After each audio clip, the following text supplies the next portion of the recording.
Sexta doutrina, a criação. Vene, comente sobre a criação. Ok, deixa eu ver aqui a doutrina adventista, né? A criação foi revelada através das escrituras sagradas e da natureza de Deus, que é o Criador de todas as coisas. Bem, essa doutrina, existem muitas doutrinas da criação, mas aqui a doutrina que muitos vão se escandalizar por eu acreditar é a doutrina do mundo criado em 6 dias literais, né? Existem muitas evidências científicas sobre o dilúvio, sobre a criação literal em 6 dias. É porque o que que acontece? Muitos evolucionistas acreditam, na verdade, acreditam na evolução, que o mundo tem bilhões e bilhões de anos. E, mas o que que acontece? O que que há de errado com a crença evolucionista? A Bíblia deixa claro que a morte passou a existir por causa do pecado. Antes do pecado não existia morte, não existia doença, não existia sofrimento no mundo. Logo, se a evolução é um fato, como dizem, embora existem muitas evidências que contrariam isso, se a evolução é um fato, então a morte já existia antes do pecado, e isso é uma contradição totalmente errônea.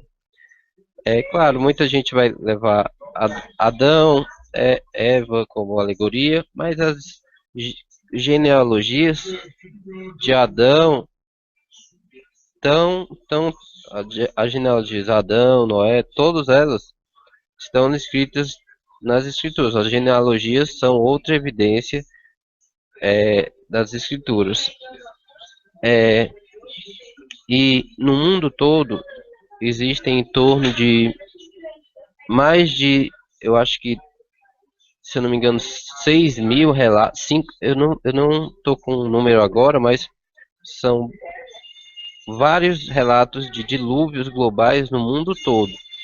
E a maioria das religiões, como o hinduísmo, falam de que houve um dilúvio global. Ou seja, a, a, o que acontece? Existem muitas evidências para, tanto históricas como bíblicas, histórico-bíblicas, científicas, que demonstram que a criação do mundo e que Deus é capaz, né, de criar o mundo em um piscar de olhos, mas ele escolheu criar o mundo em 6 dias. Então, acho que é isso, a doutrina da criação. Eu acho que o, o, o William não vai ter muito o que falar, mas se ele tiver o que falar, vai ser muito interessante ouvir ele falar sobre isso também. É isso. Ok, William. Bom, a criação, né? Deus é o criador de todas as coisas e revelou nas Escrituras o relato autêntico da sua atividade criadora. Em 6 dias fez o Senhor o céu e a terra e tudo que tem vida sobre a terra. E descansou no 7º dia desta primeira semana. Assim ele estabeleceu o sábado como perpétuo monumento comemorativo de sua esmerada obra criadora. O primeiro homem e mulher foram formados à imagem de Deus como a obra-prima da criação. Foi-lhes dado domínio sobre o mundo e atribuiu-lhes a responsabilidade de cuidar dele. Quando o mundo foi concluído, ele era muito bom, proclamando a glória de Deus. Vamos lá. O Criador, conforme está narrado aí na abertura da doutrina adventista, ele não se cansou para descansar no 7º dia. Tá? E sim, cessou de criar nesse planeta. Tá? Nós temos que ser fiéis realmente ao que está escrito. Né? Essa palavra descansar em relação ao Criador está dizendo assim, e cessou de criar. Né? E aonde está, né, escrito que o sábado é um monumento perpétuo para a humanidade. Eu posso dar aqui um monte de versos dizendo que é um instrumento, é um monumento perpétuo para os de Hebron lá, os hebreus, né, e a sua linhagem, descendência. Para aqueles que não crêem no Salvador. É um monumento perpétuo. Então, duas coisas. O Criador não se cansou. Ele cessou de criar, parou de criar nesse planeta no sétimo dia. Em algumas traduções das Escrituras, ele ainda cria no sétimo. Mas o importante não é se ele cansou ou não cansou. É a gente trazer à tona a verdade. Ele cessou de criar. E também eu queria saber onde é que está escrito. Porque se estiver escrito, eu reconheço a veracidade do verso. Que o sábado é um monumento perpétuo para toda a humanidade, conforme está escrito lá. Né? É isso aí.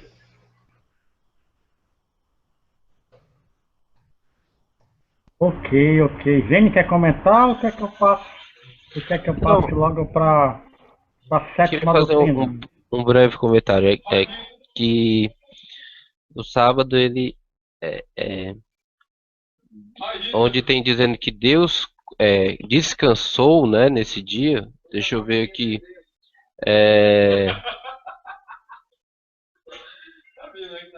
É no verso, deixa eu ver. Tô vendo aqui, é porque é interessante, né? É o verso Gênesis 2, capítulo 2. E havendo acabado Deus o sétimo dia a obra que fizeram, descansou no sétimo dia. Se eu não me engano, no hebraico, a palavra tem outros sentidos, né? Não é só descansar, mas tem contemplar e tudo mais. Então, realmente, o espírito não fica cansado. Mas descansar nesse sentido é no sentido de contemplar. E o sábado é um dia de descanso, né? De contemplação das escrituras. A gente vê no quarto mandamento, né, que Deus deixou, que escreveu com o próprio dedo em pedra, como sinal de aliança eterna entre o povo dele, né? É, assim, as pessoas que guardam a lei de um memorial, né, para isso, lembrar, né? Tá em Deuteronômio, deixa eu ver aqui. Depois que eu não tô agora, não tô me lembrando, mas no quarto mandamento, Deus diz que será uma aliança perpétua e tudo mais. É muito interessante. Eu não decorei a Bíblia toda ainda, mas um dia eu chego lá. Então é só esse breve comentário mesmo sobre a criação, sobre o sábado. Só isso. Ok, então eu vou para o próximo tópico. Então. Próxima doutrina. Vamos lá. Sétima doutrina, a natureza do homem. Vene, me fale, comente sobre a sétima doutrina, a natureza do homem. Deixa eu ler aqui a Wikipédia, né? Tem também nos sites adventistas, né? Mas a Wikipédia eu estou usando ela como referência. Os seres humanos, o homem e a mulher, foram criados à imagem e semelhança de Deus, mas receberam do próprio Deus o direito de pensar e agir individualmente. Todo ser humano é livre. Após o pecado, a imagem de Deus foi desfigurada e o ser humano ficou sujeito à morte. A partir daí, todos nascem com fraquezas e com tendências pecaminosas. Foram todos criados à glória de Deus e foram chamados para amá-lo e amarmos um Criador. Então é isso, eu acredito que essa doutrina, né, da natureza do homem, que o homem teve livre-arbítrio e escolheu o pecado, né, eu acredito que é uma doutrina correta, eu acho que não tem nada errado. Eu quero ouvir o que o William vai falar, né, eu acho que a partir de agora eu vou ouvir mais sobre o que o William vai falar e tentar comentar, porque eu não sei o que ele acha de errado sobre as doutrinas. É isso. Ok, William.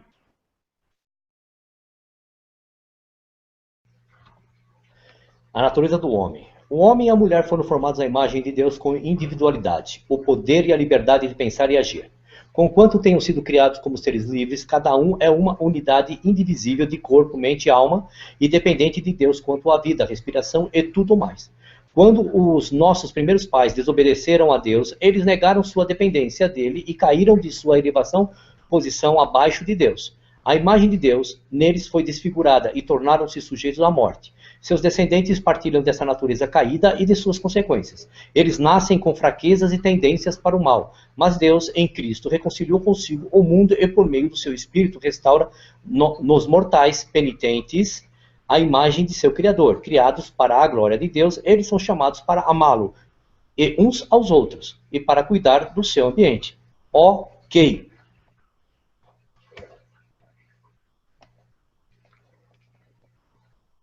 Ok. Vini, quer comentar? Não, parece que o William concordou em tudo, então eu acho que essa doutrina, né, é uma doutrina que ambos compartilham, né? Assim, não só os adventistas, mas o cristianismo em geral compartilha, aceita que o homem caiu, né, por causa do pecado e tudo mais. Agora vamos o grande conflito, oitava doutrina. Vini, o que você tem a comentar sobre a oitava doutrina, o grande conflito? Pronto, o grande conflito, né? O que acontece? Deus, eu vou ler aqui o grande conflito na Wikipédia. Esse conflito se originou no céu, quando uma criatura criada por Deus conduziu uma rebelião, confrontando o caráter de Deus e sua soberania sobre o universo após a criação. O pecado entrou no mundo e todos fomos envolvidos nesse conflito contra Satanás. Bem, muita gente não acredita em Satanás. Essa é a visão do William, né? Como a gente já tem discutido e debatido em outros hangouts. Mas Satanás é um fato. Ele aparece no livro de Jó, ele aparece em outras, como sendo, aparece muitas vezes no Novo Testamento, tentando Jesus. Jesus não estava louco, né? Prometendo que o mundo inteiro seria dele. Claro, muita gente interpreta isso como uma figura de linguagem, né? Para esse grande conflito, seria só emoções, que seriam só que esses espíritos que saíam de pessoas possuídas, na verdade, seriam emoções ou desejos do pecado e tudo mais, mas não é bem isso que a gente vê nas escrituras. Quando a gente vai em Jó, Deus fala com Satanás e Satanás propõe tentar Jó para ver se ele consegue, se ele é fiel mesmo, né? E várias outras passagens a gente vê que houve esse primeiro conflito já no reino dos céus, e por isso a gente vê essa tentação no Éden, né? Por que que muita gente não acredita na história do Éden? Eu acredito, eu sou cristão, e muita gente se dizem cristãos e não acreditam em Satanás, não acreditam em Éden, mas é, a maioria, é,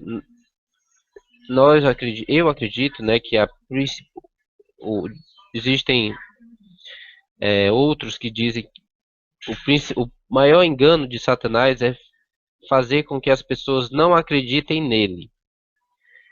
Porque assim fica fácil, mais fácil de as pessoas pensarem que não tem nenhum mal que precisam se preocupar, que os anjos caídos não existem, que os demônios não estão por aí, e, e muita gente acha que é só a vontade delas e que não existem outras intervenções extra, né, extra corpóreas e não existem seres espirituais extradimensionais, e então é muito interessante. Eu acredito que tem que ter um estudo detalhado sobre isso. Mas voltando ao grande conflito, esse conflito existe, o Apocalipse deixa claro, e que no final a besta, o falso profeta e Satanás vão ser lançados no lago de fogo, né? Ou a segunda morte, ou a desolação,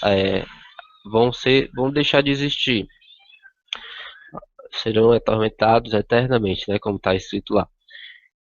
Então é isso. Eu acredito que existem muitas evidências para tudo que eu estou falando e que quiser pode é, pesquisar, né? Não estou querendo que vocês acreditem no que eu estou falando, ou acreditem no que o William está falando, mas que vocês pesquisem por si mesmos e vejam quais argumentos possam vocês aceitam como maior satisfaçam, né, as suas necessidades e procurem ser mais racionais e vocês acreditem. Eu acredito em tudo que eu estou falando aqui e é isso. William, sobre o grande conflito.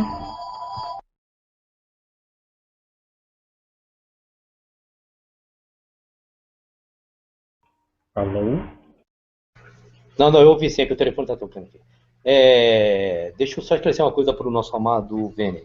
Então, eu acho que às vezes que nós conversamos sobre Satanás, ou eu não me fiz entender, ou você realmente não me entendeu. Sim, acredito sim em Satanás. Eu só não vejo nas escrituras o caráter que o sistema religioso deu para ele. É só isso, tá? Vamos lá. O grande conflito. Toda a humanidade está agora envolvida num grande conflito entre Cristo e Satanás, quanto ao caráter de Deus, sua lei e sua soberania sobre o universo. Esse conflito originou-se no céu quando um ser criado, dotado de liberdade, de escolha por exaltação própria, tornou-se Satanás, o adversário de Deus, e conduziu à rebelião uma parte dos anjos. Ele introduziu o espírito de rebelião neste mundo, ao induzir Adão e Eva em pecado. Esse pecado humano resultou na deformação da imagem de Deus na humanidade e no transtorno do mundo criado e em sua consequente devastação por ocasião do dilúvio mundial. Observado por toda a criação, este mundo tornou-se o palco do conflito universal dentro do qual será finalmente vindicado o Deus de amor, para ajudar seu povo neste conflito. Cristo envia o Espírito Santo e os anjos leais para os guiar, proteger e amparar no caminho da salvação. Então, olha só, na realidade, né? Na realidade não, desde o começo que nós estamos conversando aqui, assim, se eu for questionado dentro do debate que nós estamos fazendo, nós vamos responder sim. Eu só não respondi aquilo que o nosso amado disse sobre tudo foi criado e tudo mais pelo Salvador, porque já havia passado o assunto, eu não queria retornar o assunto, tá?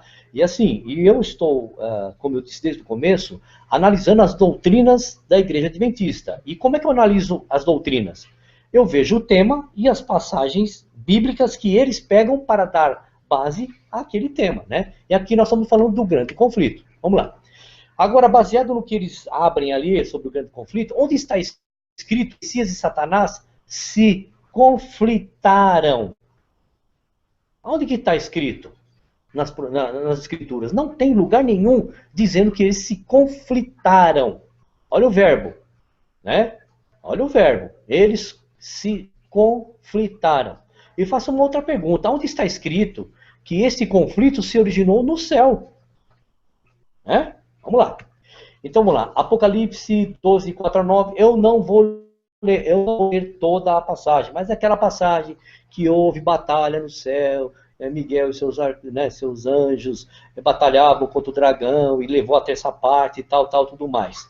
Então eu acho que a Igreja Adventista, não tenho certeza absoluta, como eu estive lá, né, pega esta passagem para dar margem que houve batalha no céu. Ok, da onde eles pegaram essa passagem? De Apocalipse. Vamos entender. Apocalipse, o capítulo 1, verso 1, ele diz qual é a finalidade disso. Vamos lá.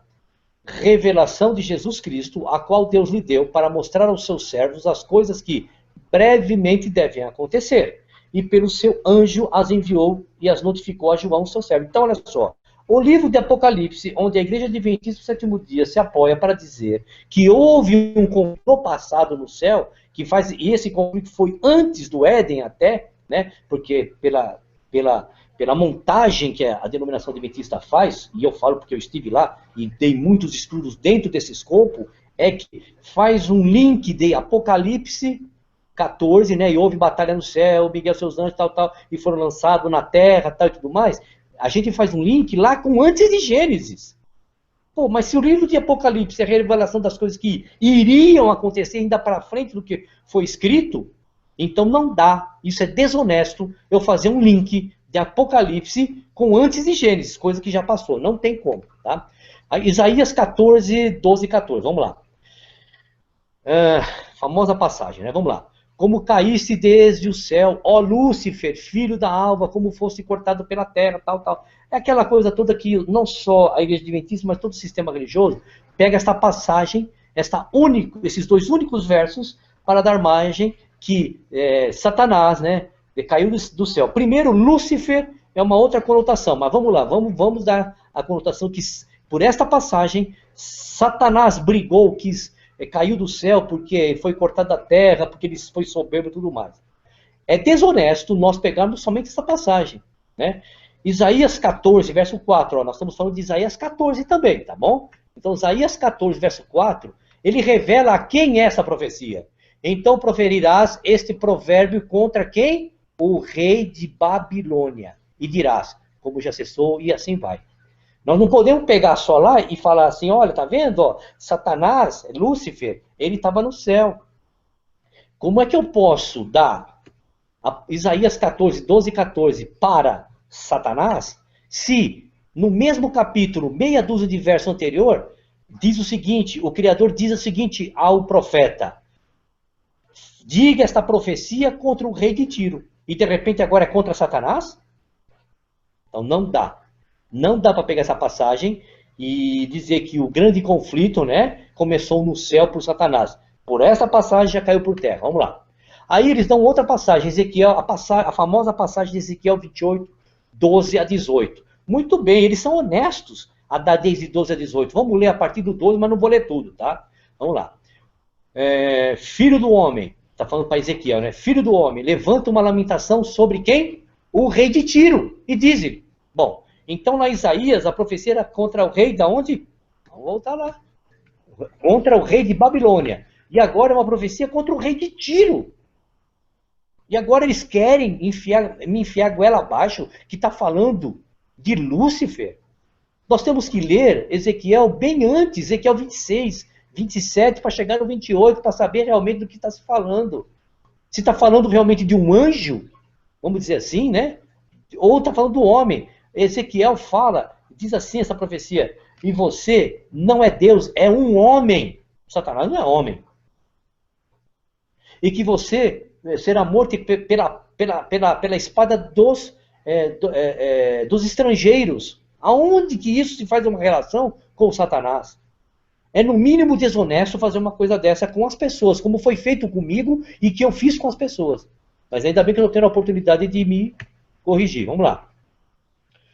Outra passagem, 2 Pedro 3,6. Pelas quais coisas pereceu o mundo, de então coberto com as águas do dilúvio. Bom, agora está falando do dilúvio também, o grande conflito. Eu não sei por que o dilúvio entra aqui, mas vamos falar dele.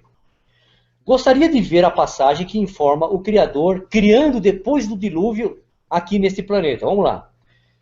Amigos, olha só, o dilúvio, a denominação adventista diz que foi mundial, foi planetário o dilúvio.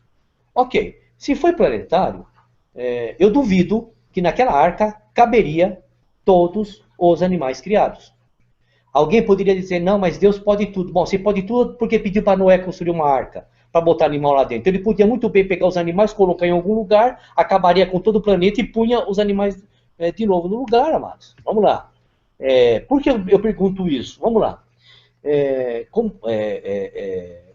Se o Criador não tem passagem nas Escrituras que ele criou depois do dilúvio, a pergunta é, e o pinguim? Que ele só vive lá no Polo Sul. E o urso polar? Que só vive no Polo Norte. E o canguru? Que só tem lá na Austrália. E o jacaré de papo amarelo? Que só tem no Pantanal. Eu quero entender. E eu só entendo naquilo que está escrito nas Escrituras. Mas não num único verso, como foi colocado aqui, ó, 2 Pedro 3,6. Se o Criador não criou, e se o dilúvio foi planetário, alguém pode me dizer o seguinte, tá, então o Criador pegou esses animais, colocou em algum lugar e o dilúvio foi mundial. Ué, porque se ele pegou aqueles animais que eu estou citando, só alguns, eu podia dizer um monte de outros animais, né? O lobo-guará, que só tem aqui no Brasil, e assim por diante. Vamos lá. O Criador pegou esses animais que você está falando, ele colocou em algum lugar. Ué, então por que ele não colocou todos? Porque ele fez aquela arca lá para colocar alguns animais, né? Então não dá. Vamos lá. Romanos 1, 19 e 32, né?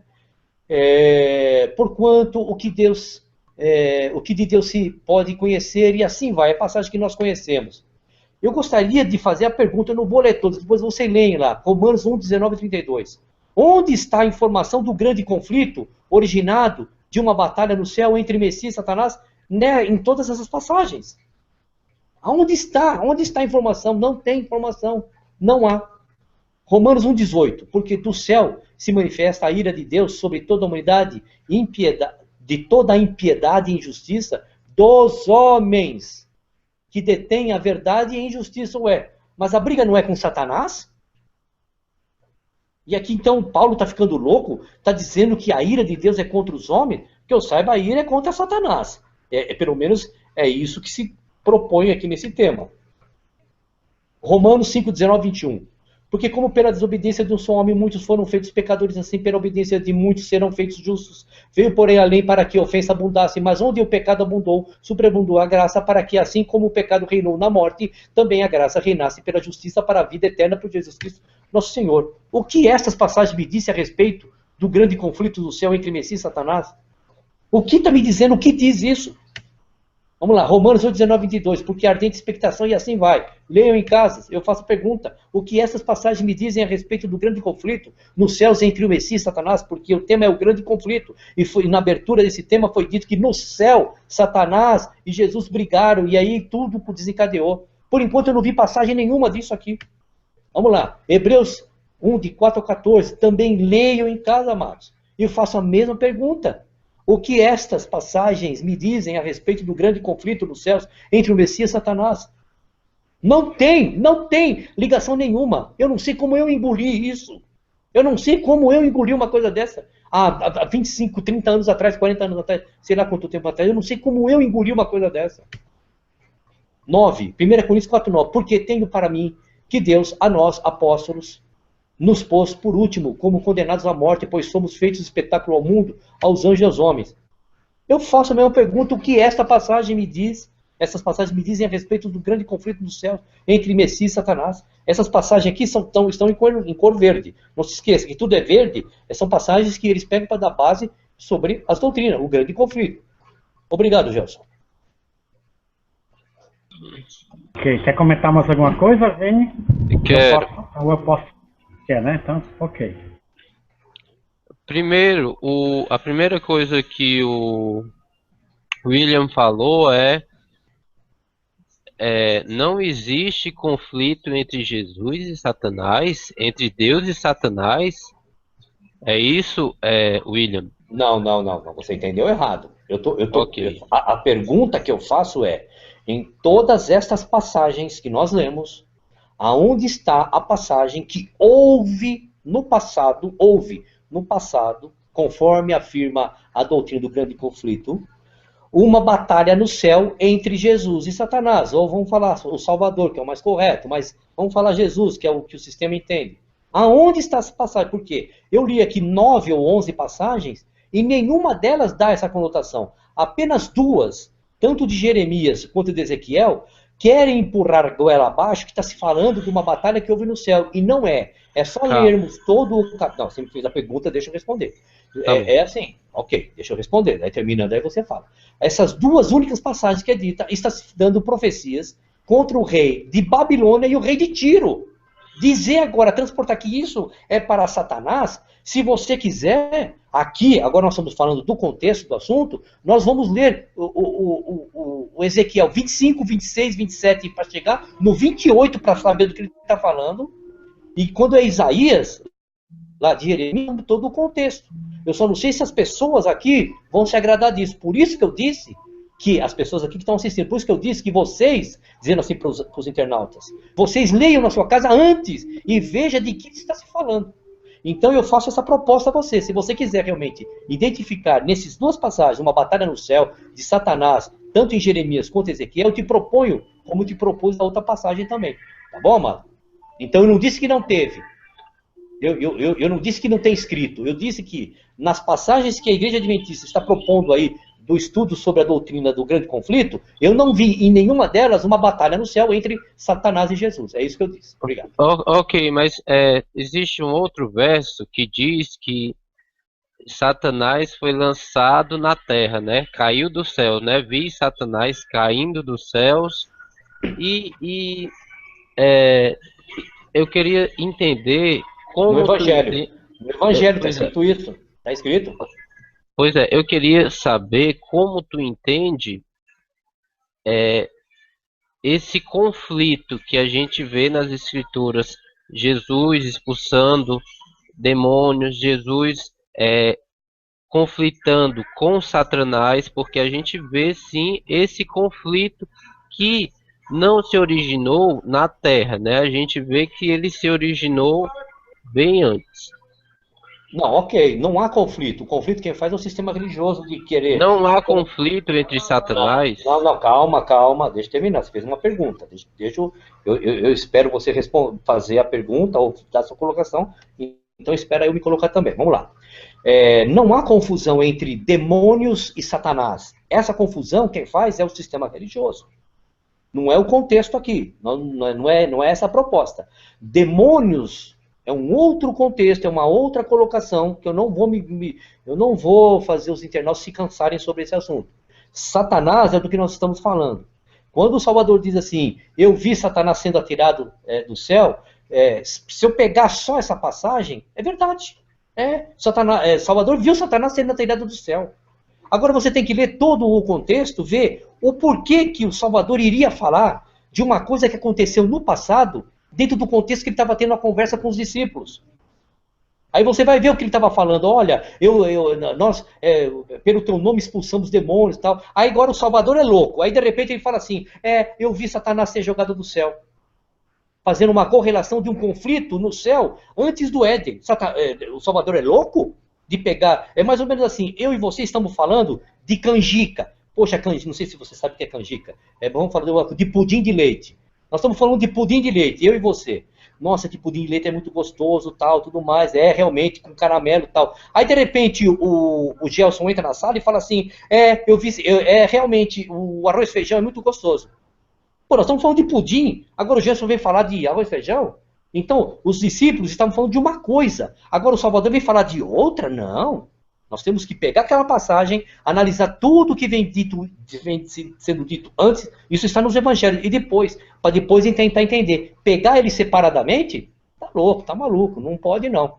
Então eu não queria discorrer muito, o que eu tinha que falar sobre o grande conflito está falado. Qualquer dúvida que você tiver, que a gente tem que discorrer muito, a gente faz depois. Vai anotando direitinho aí, ô Vene, eu te proponho isso. Anota tudo isso que você quer me perguntar e depois, com o handout fechado, ou no outro dia, a gente vai discorrer sobre isso, tá bom? Por enquanto, eu estou discorrendo sobre as passagens da organização adventista,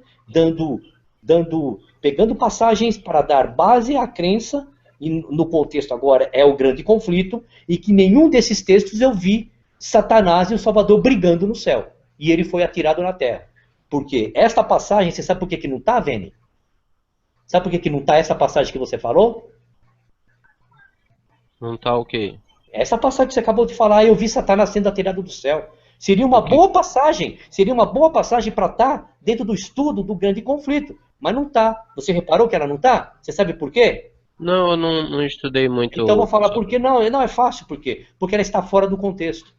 Pegar ela isoladamente, ela está completamente fora do contexto, por isso que ela não está. Pelo menos nisso, quem criou o estudo bíblico das doutrinas adventistas, pelo menos foi honesto e não colocou essa passagem. Mas obrigado, beleza. Vai, toca o barco aí, Gelson.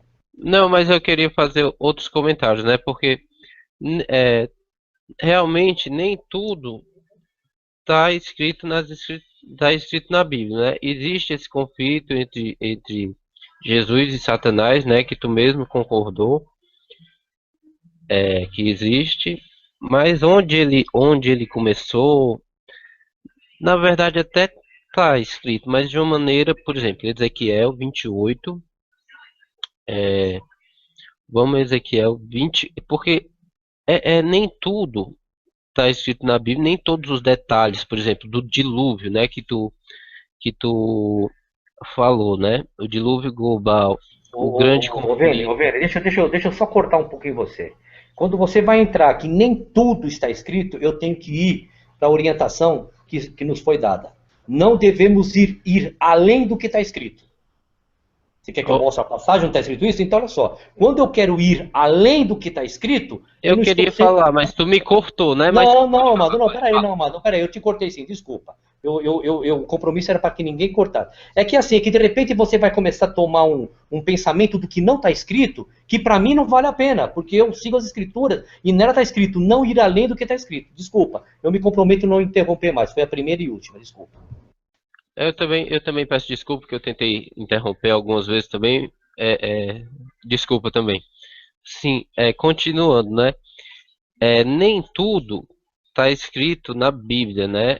Por exemplo, como todos os detalhes do dilúvio, como o nome de todos os anjos no céu, como o céu, o reino dos céus é organizado. Por exemplo, vamos pegar o dilúvio, que você citou.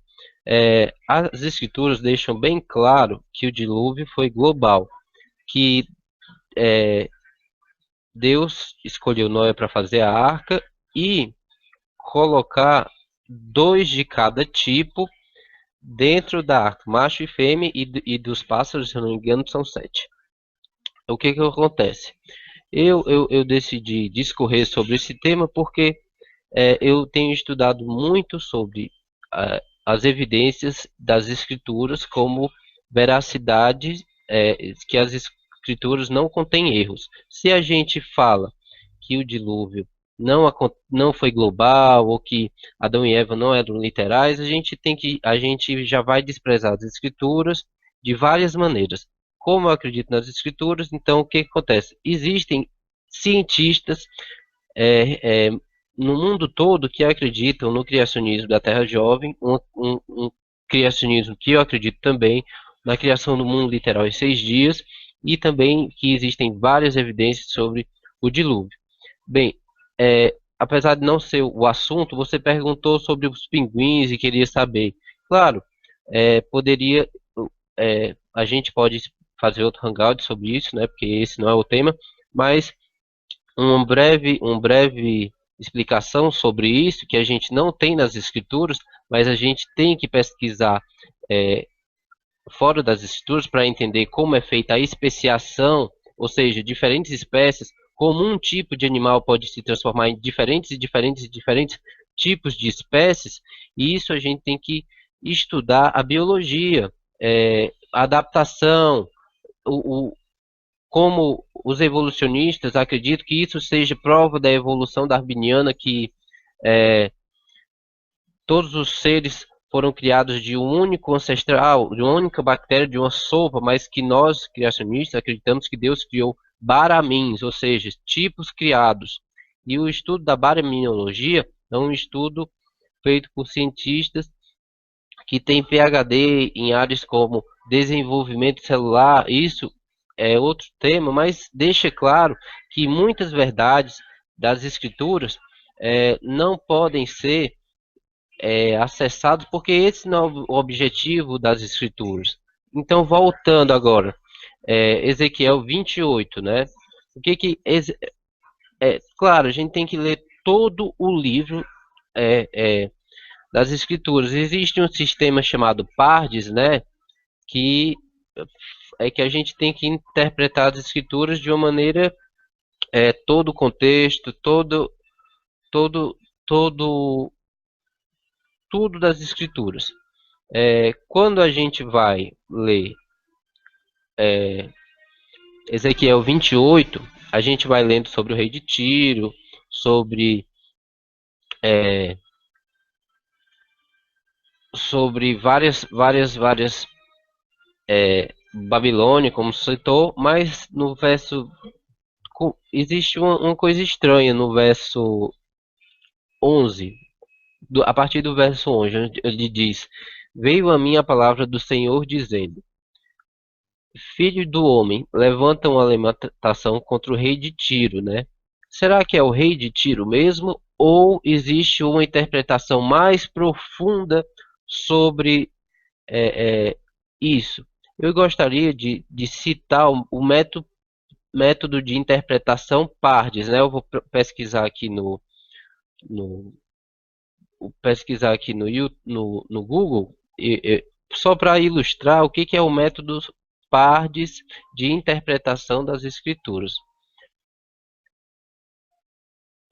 que é a exegese é uma palavra complicada. Eu vou compartilhar a minha tela aqui sobre esse tema. Não sei porque que não está aparecendo aqui. Infelizmente não está aparecendo. Deixa eu ver aqui. Vou ter que compartilhar. O que é o método Pardes? Espera aí. Vou isolar essa janela para ver se aparece. Acho que agora vai. Pronto. Começar. A tipologia Pardes descreve 4 diferentes abordagens da exegese bíblica no judaísmo rabínico, né?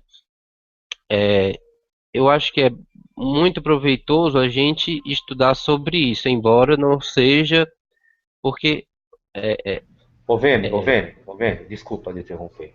Eu acharia legal, né, assim, você pode até discordar, tal, dizer que tem, e a gente prosseguir. Porque isso seria um assunto de estudo, a gente tentar entrar na exegese de como deve se estudar, tal. Porque aí, ao invés de virar um debate, vai virar, sabe o que? Uma aula de teologia.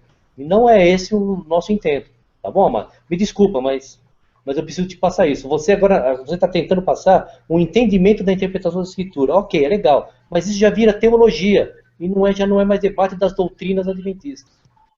mas é porque tem que a doutrina adventista, né, como a gente viu, ela é totalmente baseada, procura ser totalmente baseada na correta interpretação das escrituras, né?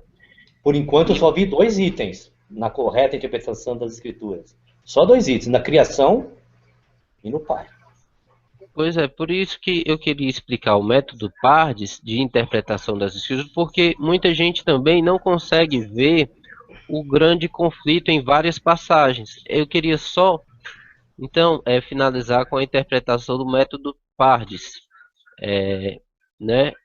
Eu acho que a minha tela ainda está compartilhada. Só para como é feita essa interpretação contextual de tudo, né? A tipologia Pardes descreve 4 diferentes abordagens da exegese bíblica. Pshat, né, que é o simples significado de um versículo ou passagem. Remes, que seria dicas, né,